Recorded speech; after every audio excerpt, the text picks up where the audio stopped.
G'day everybody!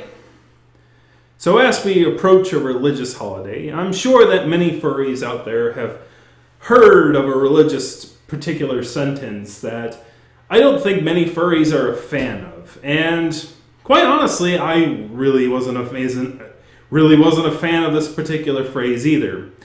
You know the particular phrase. It's the one where they say, well, you're acting childish, you're wearing an animal costume, or you like cartoons, or you like anime, or you're in this gaming community, and when are you going to put away those childish things?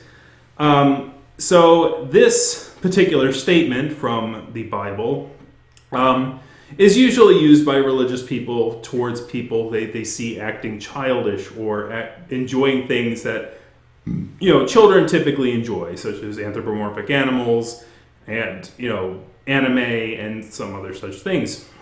So you're probably familiar with this phrase, but if you're not, here is Corinthians. Here it is. It is actually found in the book of Corinthians, 1 Corinthians 13:11. It goes like this. Tell me if you've heard this one before. When I was a child, I used to speak like a child, think like a child, reason like a child. When I became a man, I did away with childish things. Many people who are young adults or into adulthood and show interest in communities that usually utilize symbologies and enjoy cartoons that usually are targeted towards a younger demographic in the Western culture are probably very familiar with that phrase. I had it targeted at one of my we had it targeted us a little bit on Flare-Up. And the reason this one came up was about 3 years ago, I did an article on an interview that a furry named Leon, who was an otter, did an interview with a person, a sort of pseudo-life coach, self-proclaimed life coach by the name of Stephen Milieu. Now, Stephen Milieu, eventually, he posted this article, this little interview on YouTube, and I had linked it and basically made a large critique of it. Basically, claiming that Stephen Milieu was telling Leon to leave his otter his otter family, right? So I basically did like a breakdown of my critique on Stephen's behaviors and Stephen's things. Stephen was covered a lot in the media about being a person who basically was almost coaching people into sort of a cult-like behavior of following his word and things like that. And a lot of people who were... His main claim to fame was basically trying to get people to isolate themselves from their families or their communities or other organizations that they might be a part of. It was kind of his calling card. It got so bad that YouTube even decided to ban his videos. There's a link in the description below which will go over the whole thing. But there's a comment. Lo and behold, the thing about writing nonfiction is that sometimes, there's follow-up that happens years later, and there's an anonymous comment on that article now from one Leon, which basically goes over his decision and kind of gives critique to my critique. In the comment, he says something along the lines of, well, I did end up leaving the furry fandom. And then he basically said this quote, the one that I led this video with, this biblical passage. When I was a child, I used to speak like a child, think like a child, reason like a child. When I became a man, I put away childish things. So, you heard the man, you're an adult, got to put the animal costume away, got to put it all away, got to put it all away. Hold on a second. Before I take this off. Whenever somebody, I've always noticed something among the pious, among the people who are like, well, by the way, the comment was there was a sort of pious air to it. It's like, well, I never saw this article for 3 years. It treats like Google doesn't treat you like a real news organization. Well, I guess I can understand that because clearly, there was sort of a pious behavior to his rhetoric, right? He's like he thinks he's up here and we're the little animal people down here, and he's so much more mature than we are. So whenever somebody comes at you with piety and starts laying out biblical quotes, it's easy to kind of try to dismiss, oh, they're just some Bible hack, and they're things. But the reality is that how people learn things from the Bible usually is not from reading the Bible. It's usually having it read to you by other people or having interpreted by other people. And usually, when that happens, quotes like these are taken out of context. And then you start to read the context, and then something happens. I wish there was a biblical quote that I could quote that talked about the importance of context. Well, there's one. Here's one. Perfect. For we know in part and we prophesy in part, but when completeness comes, what is in part disappears. Of course, it's biblical lingo, but what it's basically saying is that as human beings, we tend to learn things in pieces, and only when we take all those pieces and put them together does the full thing come into context. Basically, it's a critique about context. So the Bible is very well aware of passages such as this being taken out of context. In fact, it's so aware of it. Take a look at these numbers. Look at this. Look at this. Look at this. I'm going to move this. Look at this.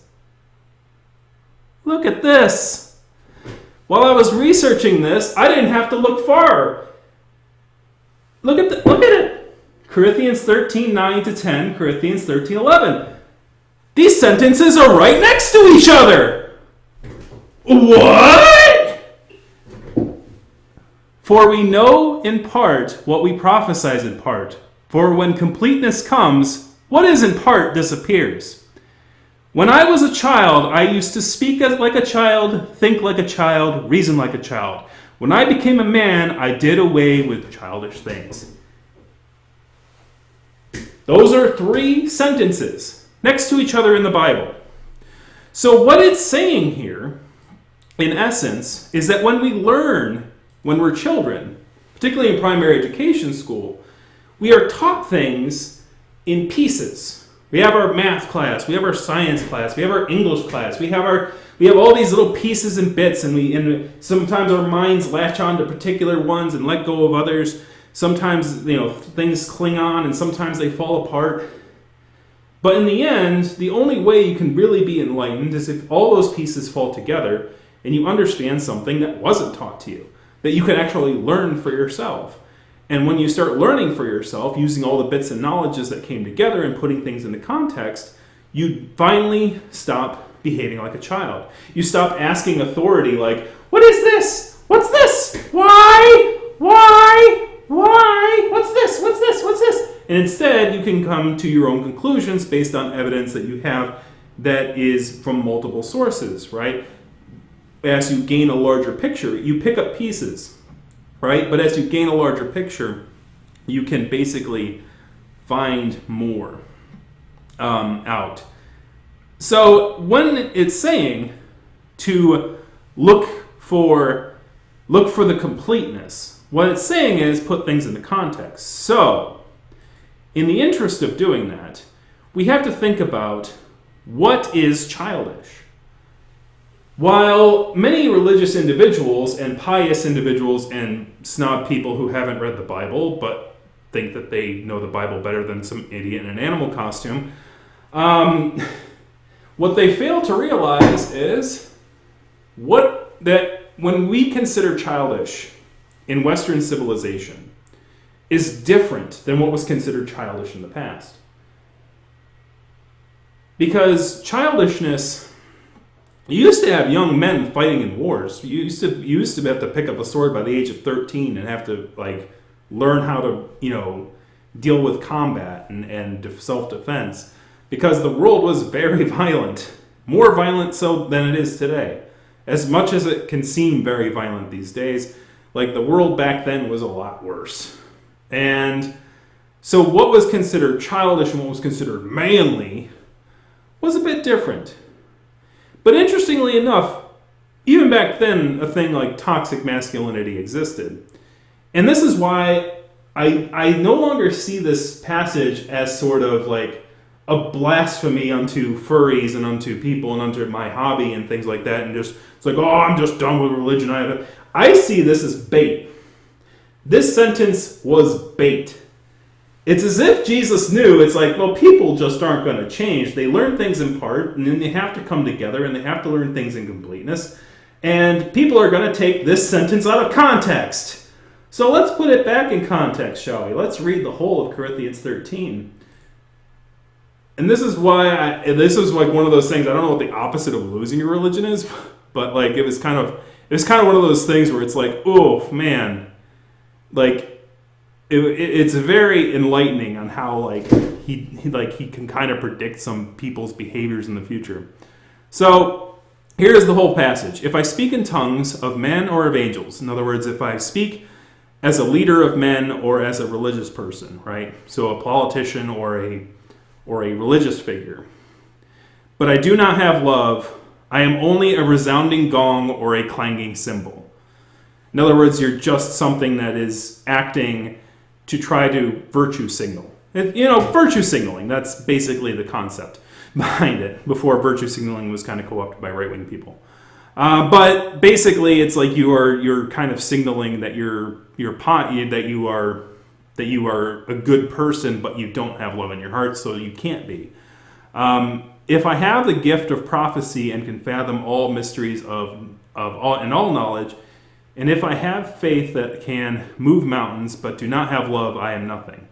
So basically, if you are the most astute scientist, or you are the most, you are seen as a holier, a prophet within the religious community, and you don't have love, then basically you're just a shell, and you'll end up becoming corrupted and things like that.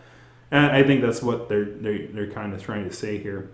If I give all my this is a big one. If I give all I possess to the poor and give over my body to the hardship, that I may boast but do not have love, I gain nothing.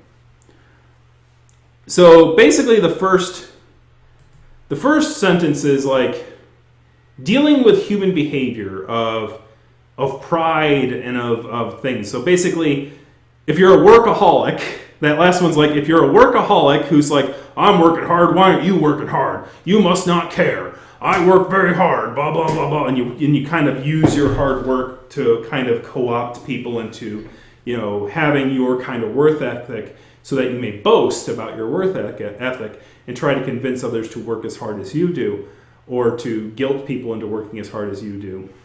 That's boastful. But that's sort of like the working poor. So basically, it's interesting because the sentence goes like, it kind of goes after basically most groups. It goes after the wealthy who are philanthropists, right? But not philanthropy in its traditional sense, but philanthropy in the sense of you're giving to the poor so that you may boast, right?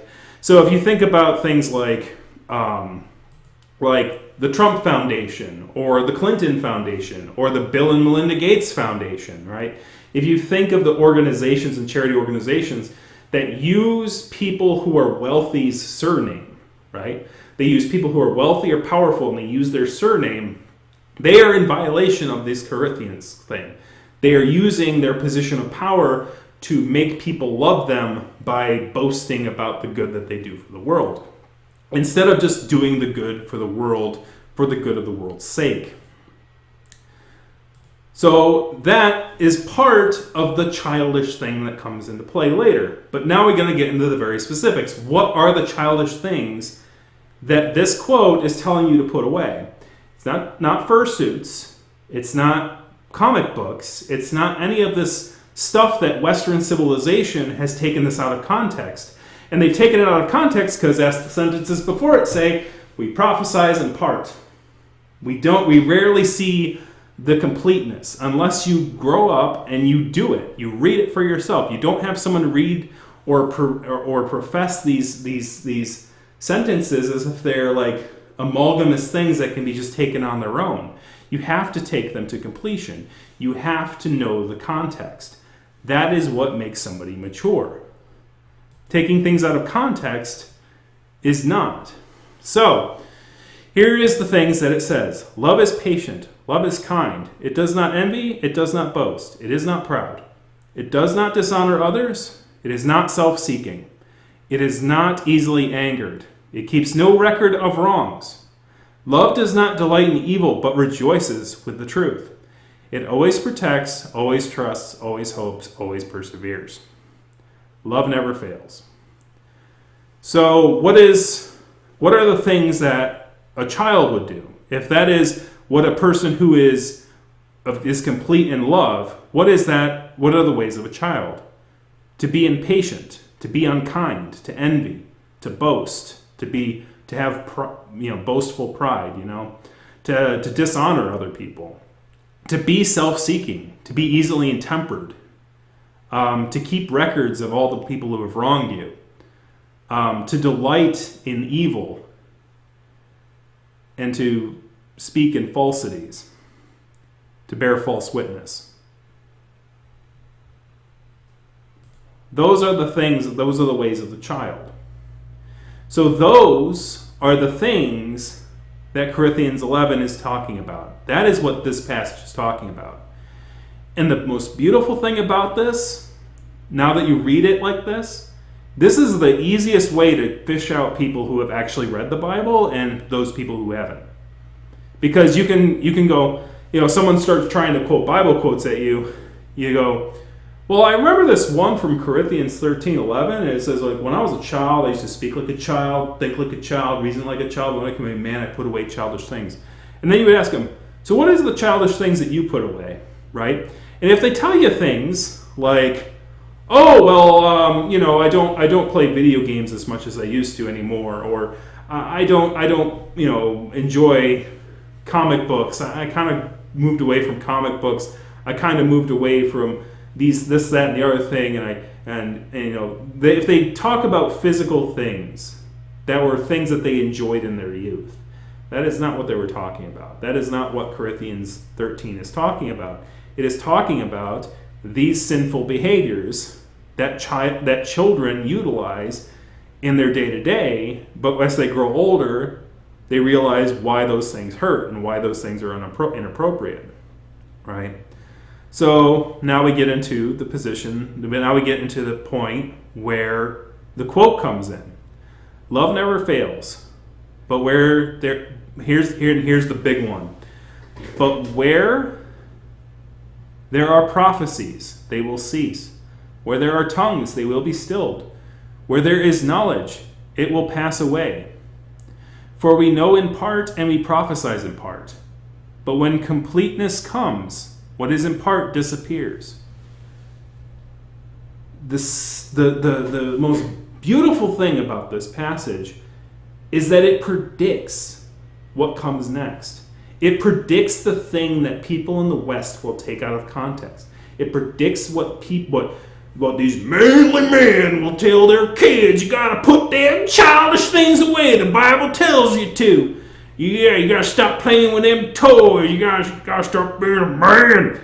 It basically predicts it. The sentences before this predicts it, because here is where the part falls apart. Right here at the 11 mark, right, is the part where people take this out of context. When I was a child, I talked like a child, I thought like a child, I reasoned like a child. When I became a man, I put the ways of childhood behind me. What are the ways of childhood? Go back to number 4 and give it the opposite. It's being impatient, it's being unkind, it's being envious, it's being boastful and proud, it's being dishonorable, it is self-seeking, it's easily tempered. Those are the ways of the child. That is what the Bible is talking about. Not about your stupid toys, not about your stupid fursuits, but about behaviors. About behaviors. That is what that sentence is for. For now, we see only a reflection as is in a mirror. Then we shall see face to face. Now I know in part, then I shall know fully, even as I am fully known. And now these three things remain: faith, hope, and love. But the greatest of these is love. The beautiful thing about that ending sentence is it's a bookend. Because he talks about that in the earlier part of this chapter, right? Where he's saying things like, if you have faith and you have hope, you have like these greatest of prophecies, you have these things, but you don't have love, then it doesn't mean anything. That those things are just, they don't have value without love. And I think that this last sentence too kind of highlights why people who use religion in order to enslave others or to force them to behave in the way that they wish them to. And a lot of people use the Bible that way. They use the Bible to try to steer the government into, behaving certain ways towards their fellow citizens. That they act in faith. They act because their faith demands them to. But here in 13:13, it says that they are wrong. Because the greatest is love. If you're acting out of spite of other groups of people, and you use the government to attack other groups of people in that spite, yet you use faith as the shield in order to behave that way, then you are being childish. That is the ways of the child. You are using it to be boastful. You are using it to attack other people who you do not know whether God has saved or damned. You are acting against love. And because you're acting against love, the other behaviors you have are meaningless. They're childish. You need to put that away.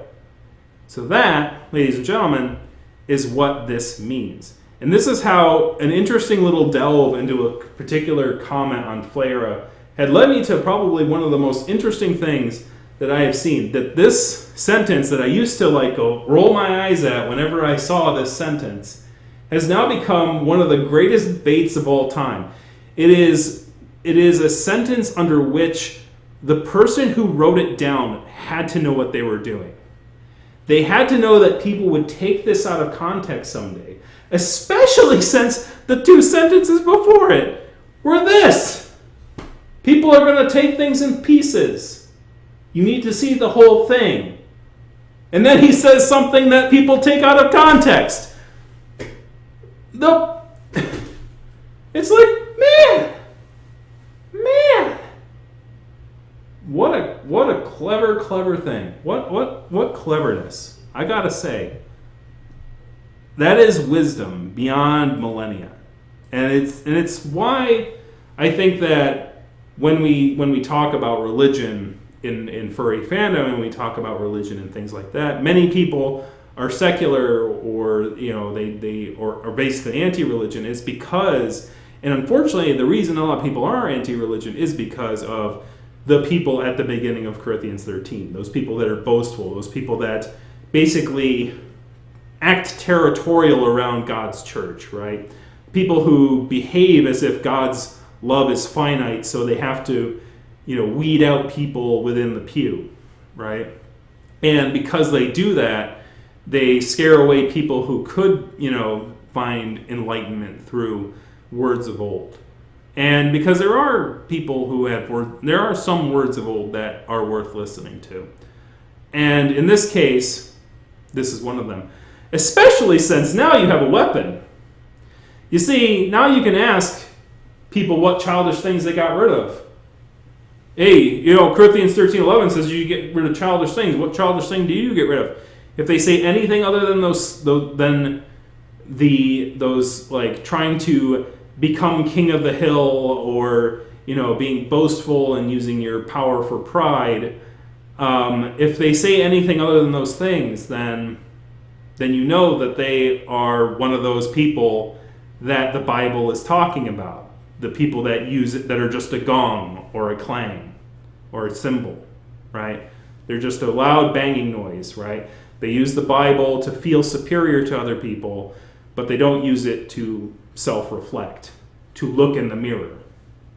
So anyways, I guess I had to do a religious topic. It's Good Friday, man. All right? So thank you very much for watching. Kick that like, kick the subscribe button, kick a comment in the comment section. What do you think about the whole thing? Were you surprised about what that passage actually meant?